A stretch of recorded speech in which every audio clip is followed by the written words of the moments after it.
Hola, muy buenas. La clase ahora se llama El Estado, las teorías económicas y políticas económicas, el papel del Estado en la economía.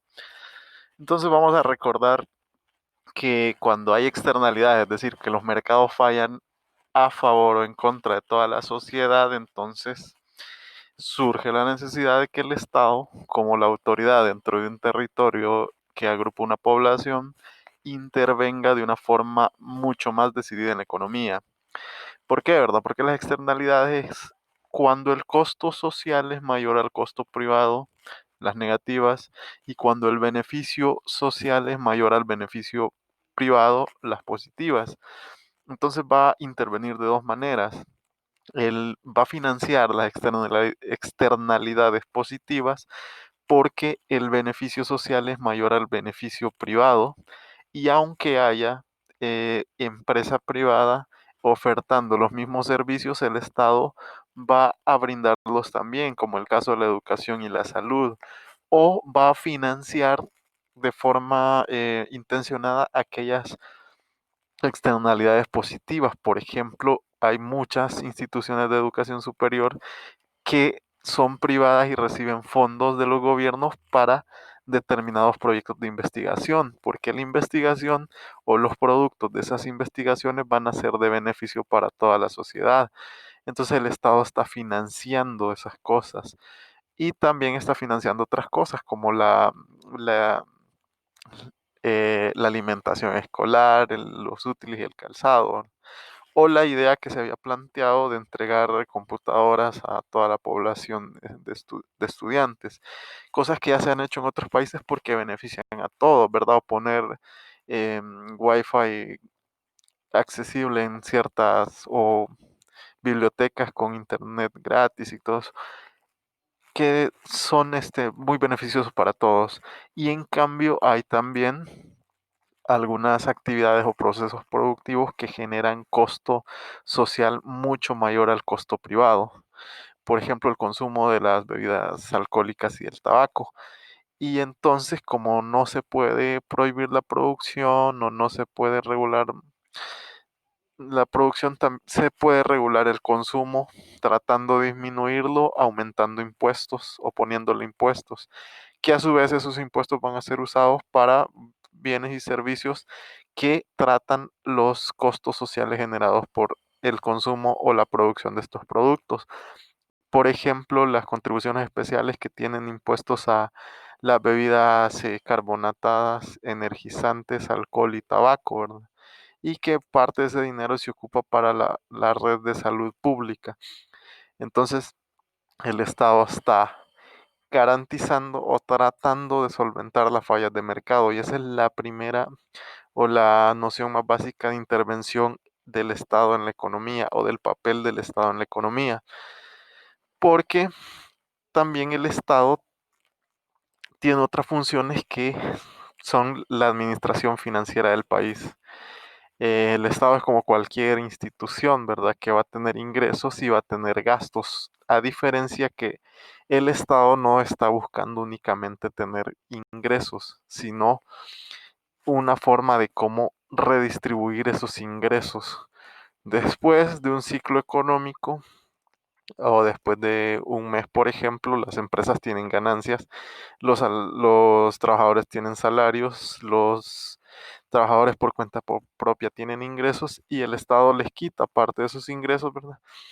Para redistribuirlos de forma a través de inversión social o con inversión pública, para poder nivelar la cancha, los que tengan menos tengan mayor, sean sujetos de mayor inversión social y que el país tenga mejor capital en infraestructura pública o mejores bienes y servicios públicos con la inversión pública, ¿verdad? O sea, el Estado tiene de por sí la administración financiera del país a través de los impuestos y del gasto, pero también la mayoría de estados o de países tienen algo que El Salvador ya no tiene, la potestad de administrar la moneda nacional dentro de sus países. La mayoría de países tienen su moneda propia, así como acá, ¿verdad? Era el colón salvadoreño. y esa moneda solo la pueden emitir y el único que está autorizado para manejar la moneda de los países es el Banco Central de cada país. En nuestro caso era el Banco Central de Reserva de El Salvador. Imprimir dinero y darlo para que circule es la noción más básica de lo que hace el Banco Central, ¿verdad? Pero el dinero circulante, perdón, o la cantidad de dinero existente en un país tiene que ver con los tipos de cambio, con el precio de la moneda en términos de otra moneda. Por ejemplo, cuando había colón en El Salvador, un dólar valía 8.75 colones, ¿verdad? Eh, el precio de una moneda expresado en términos de otra moneda es el tipo de cambio. También tiene que ver con las tasas de interés que cobran los bancos, porque si el dinero hay mucho dinero circulando, pues la tasa de interés va a ser baja, y si hay poco dinero, la tasa de interés va a ser muy alta. Entonces, los bancos centrales en cada país tienen la potestad de poder aumentar o disminuir el dinero que anda circulando. Como dicen los memes, ¿verdad? Que si hay pobreza, ¿por qué no se imprime más dinero y se saca a circulación? Pues esa capacidad de imprimir dinero y sacarlo a circulación la tienen los bancos centrales. Hay países que ya no tienen esta potestad, como El Salvador, porque están dolarizados o adquirieron una moneda extranjera. Esa también es potestad del Estado, ¿verdad? Renunciar a su poder de manejar la moneda y adquirir la moneda de otro Estado. Y hay otro caso donde muchos países se ponen de acuerdo y forman una moneda regional, como es la Unión Monetaria de la Unión Europea, que ahora tienen el euro. Pero hay otros, aparte de estos dos principales, hay otros objetivos del Estado en la economía, que ya no son solo solventar externalidades. Va a buscar fomentar la competitividad del país, es decir, que sus empresas sean exitosas en nivel internacional. Es como una familia que quiere que sus hijos sean profesionales, ¿verdad? Entonces, como que el Estado quiere que sus empresas sean competitivas. Y también busca que los trabajadores o sus ciudadanos sean trabajadores productivos. Y también busca brindar una estabilidad macroeconómica, es decir, que no haya tanta nivel de incertidumbre en el país. Y busca siempre el crecimiento de la producción, entre otras cosas.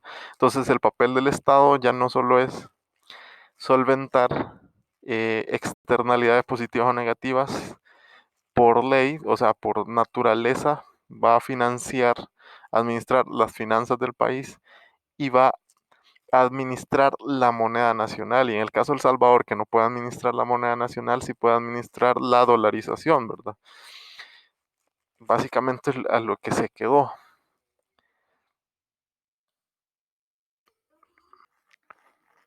Entonces, el Estado va a implementar siempre un plan de desarrollo nacional, es decir, el gobierno cuando asuma sus funciones estatales, cada gobierno cuando asume o cuando llega al poder, lleva un plan de desarrollo nacional y dentro del plan de desarrollo nacional incluye un plan económico. Claro, el plan económico es cómo va a intervenir el Estado en la economía a través del Ejecutivo durante el periodo de 5 años en El Salvador.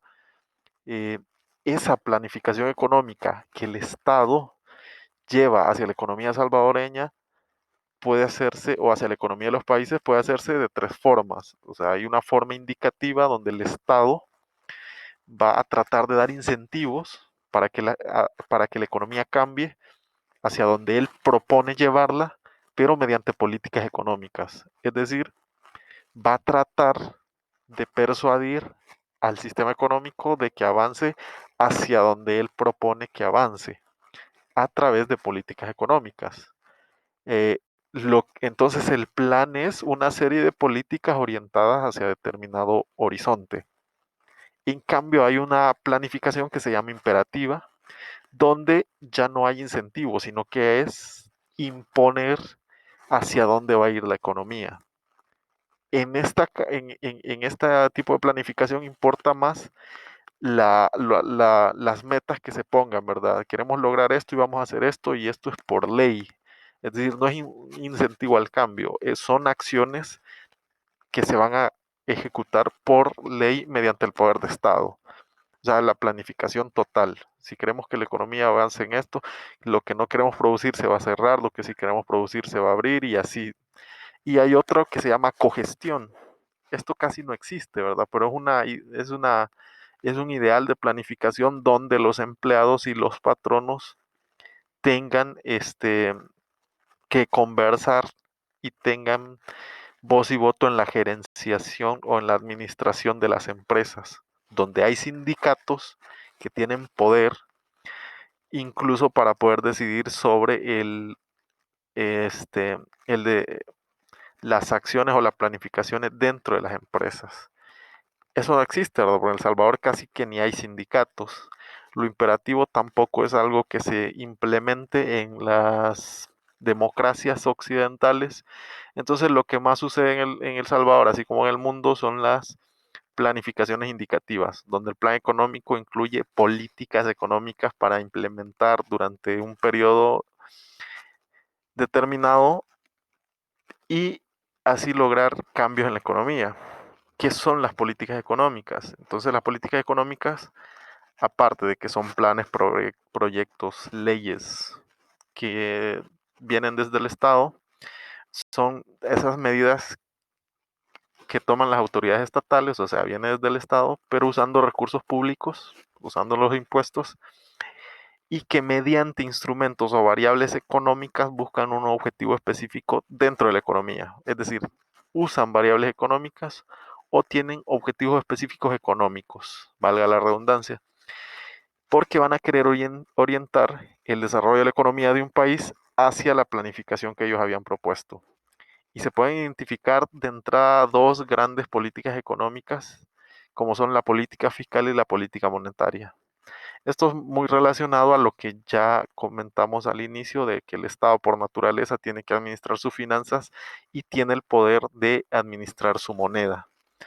Entonces, ¿para qué van a servir las políticas económicas o hacia dónde buscan generalmente orientar las políticas económicas, las economías de los países? Pues se busca o se quiere promover que haya un crecimiento económico dentro del país. Cuando nosotros decimos crecimiento económico es que el PIB crezca, ¿verdad? Que la producción dentro del país crezca, sea cada vez mayor. Y no solo que la producción sea cada vez mayor, sino que el tejido productivo vaya cambiando. Es decir, la serie de empresas que existen vayan cambiando y vayan avanzando, ¿verdad? Hacia actividades de mayor productividad. Por ejemplo, que los agricultores vayan incursionando en la agroindustria, que se vayan industrializando. Ese puede ser un ejemplo de cómo el tejido productivo va teniendo cambios estructurales. O sea, no solo se busca crecer, se busca eh, mejorar el tejido productivo. También se busca garantizar el pleno empleo, es decir, que la mayoría de personas en edad de trabajar y buscando trabajo logren encontrar trabajo, un empleo, y que en los momentos de crisis el desempleo sea lo menos posible, ¿verdad? Porque en los momentos de crisis va a aumentar el desempleo, pero que caiga lo menos posible. Entonces, las políticas económicas buscan eso, aumentar el crecimiento de la economía en general, disminuir el desempleo en general y también mantener la estabilidad de los precios. Es decir, que los precios no suban de la noche a la mañana, ¿verdad? Por ejemplo, el caso más emblemático es de Venezuela, donde tiene una inflación de más de 1000%, es decir, los precios van subiendo y subiendo y subiendo. Eso no da estabilidad, eso da incertidumbre, ¿verdad? Y también distribuir mejor la riqueza. ¿Por qué? Porque una vez la sociedad está estratificada en clase alta, en ricos y en pobres, lo que busca el Estado es disminuir la pobreza. Y la disminución de la pobreza, entre otras cosas, es porque tengan un acceso efectivo a los servicios, por ejemplo, a vivienda, a agua potable, a salud, a educación, ¿verdad? Que mejoren sus ingresos. Entonces, se busca también mejorar o disminuir la desigualdad económica entre los países. Y también un equilibrio con el mercado exterior, con el mundo, ¿verdad? del país con el mundo, porque eso de exportar e importar también trae desequilibrios cuando uno compra más de lo que puede vender. Cuando el país importa mucho y exporta poco, entonces se busca que haya equilibrio comercial con el resto del mundo. Estas políticas económicas siempre van a estar. La forma en que se ataquen a, va a corresponder siempre a teorías económicas o a visiones económicas muy determinadas que pueden adoptar partidos de izquierda, de derecha, de centro, y eso va a ser la diferencia entre sus planes de gobierno, dentro de sus planes económicos.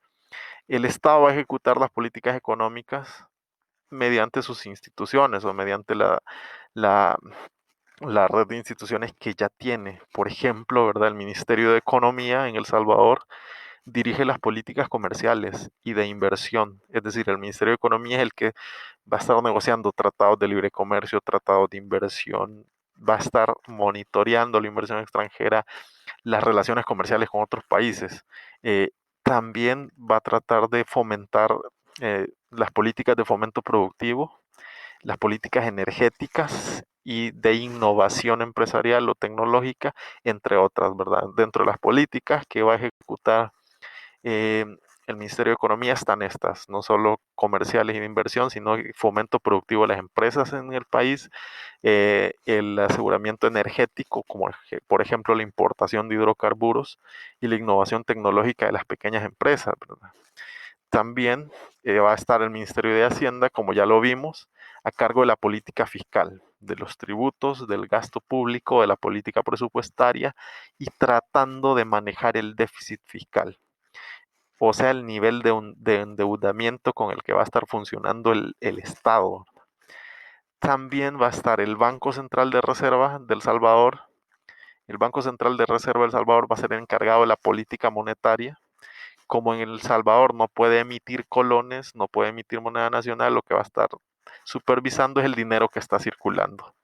Y va a tener reservas en oro, en divisas, por ejemplo, en reservas en euros, en dólares, en moneda extranjera, y también va a estar supervisando a los bancos del país, y los bancos van a tener que tener ciertas reservas en el Banco Central, como eso se llama el encaje legal, y que también va a estar muy anclado a los tipos de intereses que hayan en el mercado. Entonces el Banco Central siempre sigue teniendo funciones, aunque ya no sea la de emitir moneda nacional, pero tiene la política monetaria.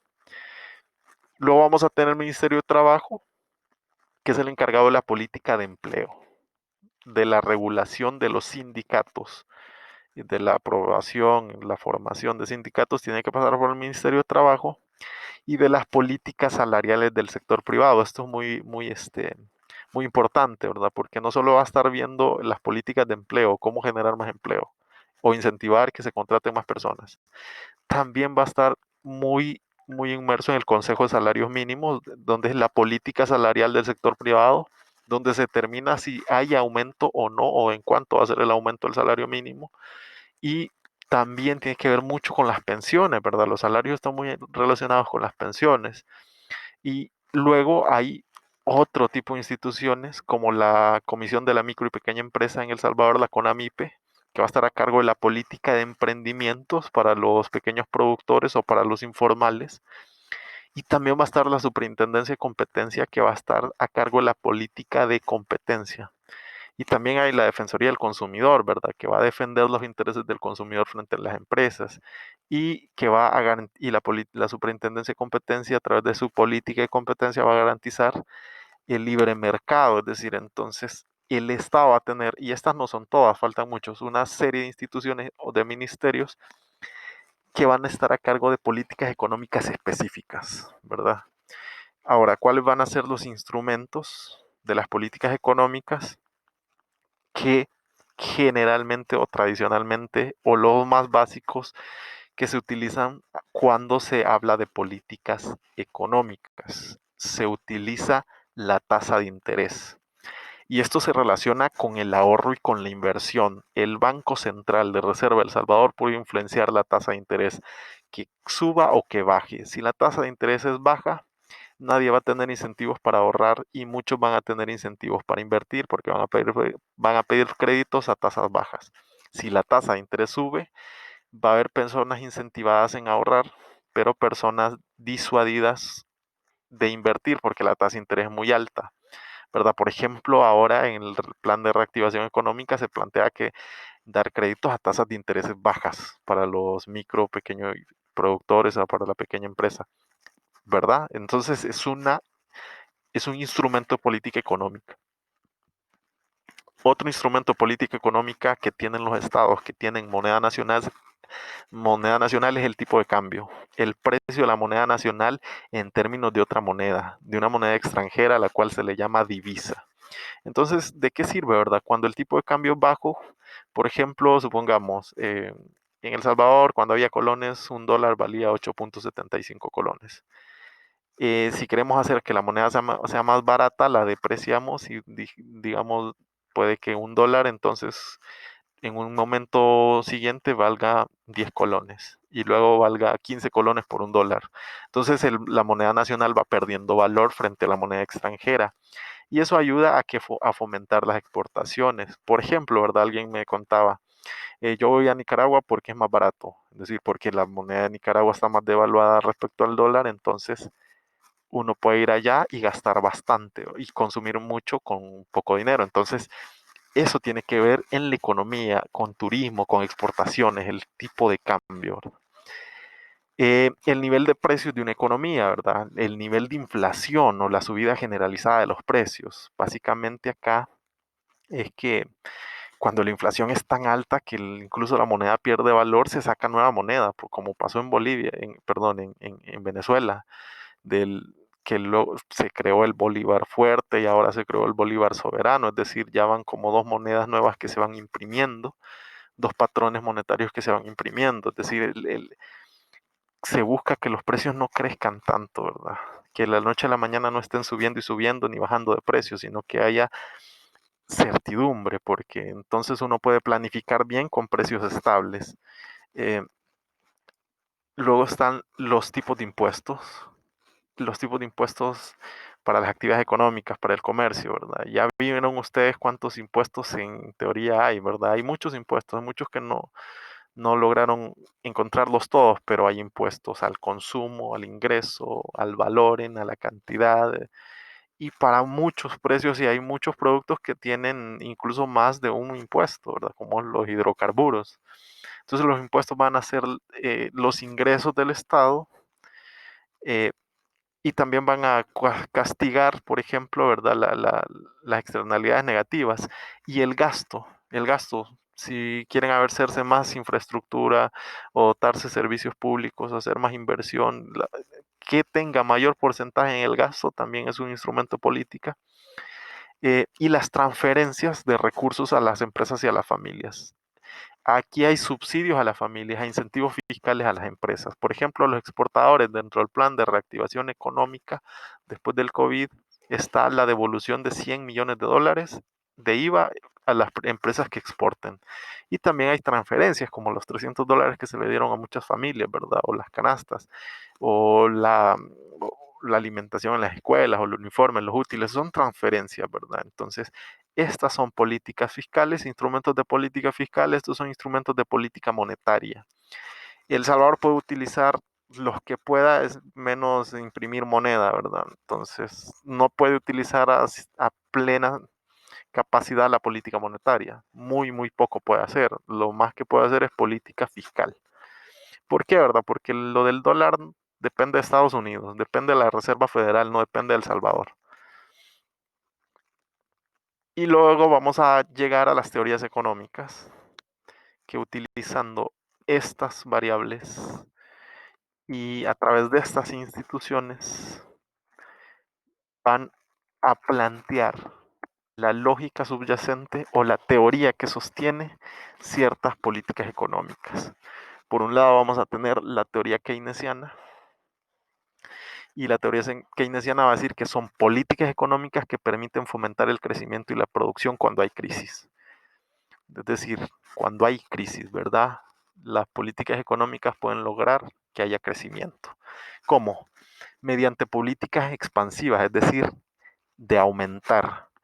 políticas fiscales que aumenten el gasto, ¿verdad? El gasto en la población, las transferencias a la población, que disminuyan los impuestos para que haya más incentivo en producir y mediante políticas monetarias expansivas que aumenten el dinero en circulación, bajando tasas de intereses.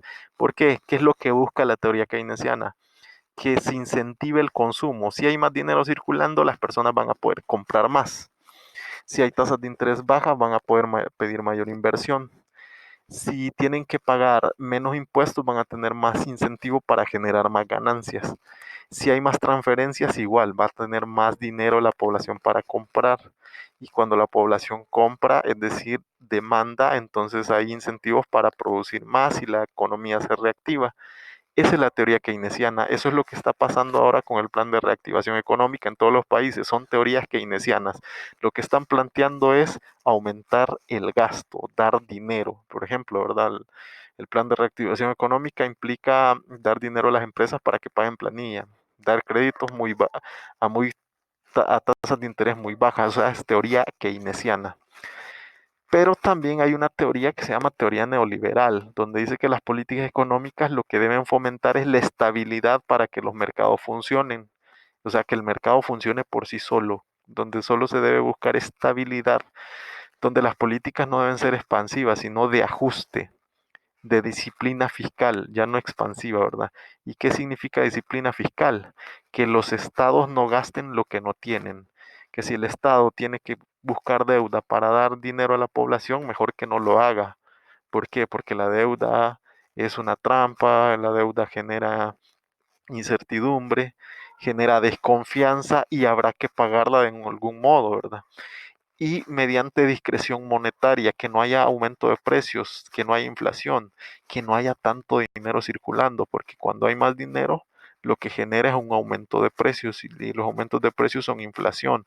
Entonces acá lo que se busca es que la inversión tenga confianza en el mercado, de que el Estado no está endeudado, de que no hay inflación y eso va a aumentar la inversión. Es decir, esto es totalmente opuesto, ¿verdad? En tiempos de crisis todos recurren a las políticas keynesianas, pero ¿qué va a pasar cuando pase esta crisis? Pues todos van a recurrir a las políticas neoliberales, en específico el Fondo Monetario Internacional, ¿verdad? Que es el que les presta a los países. Cuando los países tienen crisis de deuda, viene el Fondo Monetario y les receta disciplina fiscal. El punto de la disciplina fiscal es muy controvertido porque lo primero que se ve reducido es el gasto público, la inversión pública y la inversión social. De la noche a la mañana las personas que recibían ciertos beneficios los dejan de recibir.